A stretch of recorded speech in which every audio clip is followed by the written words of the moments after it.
After June 15th, if you are growing tomatoes in open ground or under a tunnel, you must remove the suckers, such as the small shoots.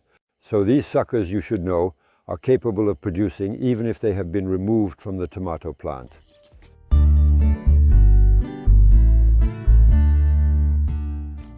I had already explained the principle of cuttings to you.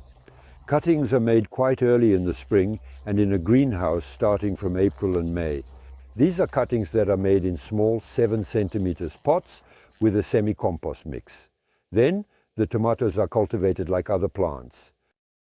So cultivation is different since these are tomatoes that went through a storm, a big storm, for days, and the tomato plants were on the ground. Had the tomatoes been mulched, I wouldn't be in this situation. Well, there are other tomatoes that are under mulching, so I have collected large suckers from these tomatoes that I will use for cuttings on straw. So here I have collected a few suckers.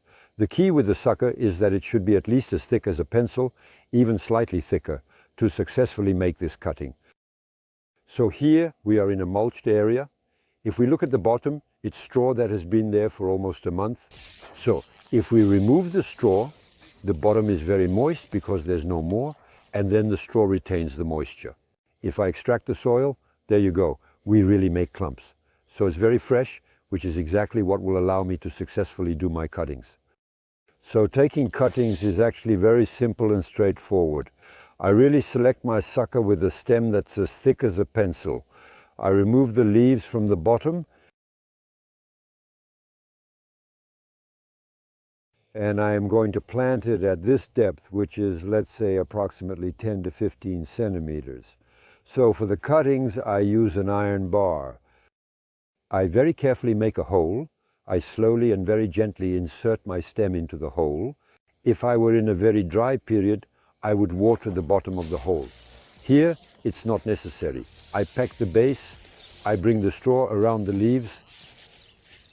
So the leaves should not be under the mulch. The leaves must be absolutely, definitely above the mulch. And now all that's left to do is wait. In principle, rooting will occur after a week. The tomato plant, the cutting, will draw moisture, and then the roots will seek what they need. In 4 to 6 weeks, I should be able to pick my first tomatoes. The advantage of making a cutting under mulch is to take advantage of a humid period. If it's a dry period, you'll need to water, negating it. So in principle, I will never water this cutting because it will find the moisture. As we have seen, the soil is quite moist, and then as soon as there are roots, the roots will find what they need. So it's still a bit of a hit or miss cultivation, but it's definitely worth practicing.